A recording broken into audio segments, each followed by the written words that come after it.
Поскап живот и понизок стандард. Вака накратко може да се преведат најновите економски бројки кои ги објави владата во фискалната стратегија.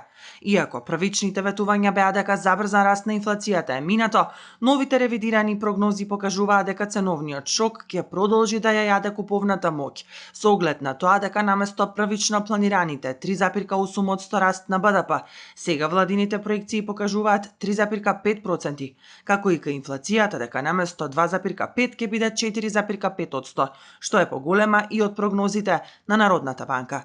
Поранешниот вице-премиер за економски прашања и сегашен опозиционер Фатмир Битики за ТВ24 вели дека ова е резултат на недоволно преземените мерки и несоодветното управување со државната каса.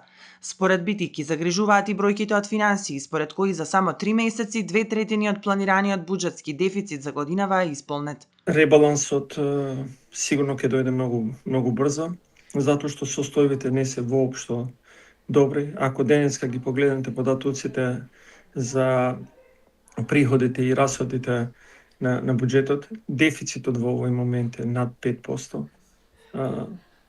кој што е далеку од тоа што било предвидено. Или ако сакате да видите буџетскиот дефицит, кој што бил планиран на некаде 39 милиарди, веќе преку 80% потрошен во првите 4 месеци од годината.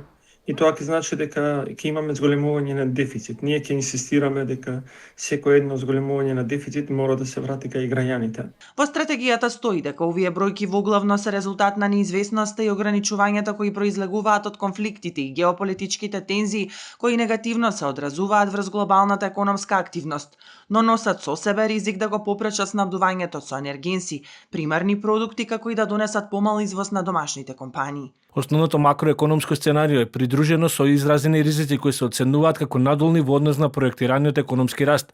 Можноста за продлабочување на војната на Блискиот Исток може да предизвика понатамошно зголемување на цените на енергенсите и сериозно да ја доведе во прашање достапноста на истите, особено за понеразвиените земји. Таквата состојба може брзо да се прелие врз цените на останатите примарни производи и суровини и да доведе до нарушување на синџирите на снабдување и да ги засили инфлаторните очекувања. Зголемената неизвестност и нарушената доверба на меѓународно ниво може да ги забави одлуките на компаниите за реализација на планираните инвестиции. Во однос на домашните фактори, забавената реализација на капиталните инвестиции и предвидените реформи може да го одложат очекуваното динамизирање на економската активност. Од владата ни одговорија на нашите прашања кои се следните чекори и дали ќе се преземат нови антикризни мерки за заштита на граѓаните од потенцијални ценовни шокови. Во меѓувреме лоши прогнози за македонската економија испорача и Народната банка и оттаму очекуваат помал раст на БДП и повисока инфлација.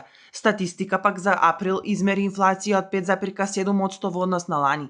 Дел од економските експерти сугерираат дека просторот за маневар е тесен, но неопходен. Една од предложените мерки е корекција на минималната плата. Иако тоа би предизвикало минимален притисок врз цените, се смета за клучен механизам за заштита на стандардот на најсиромашните граѓани во услови на постојан раст на трошоците за живот.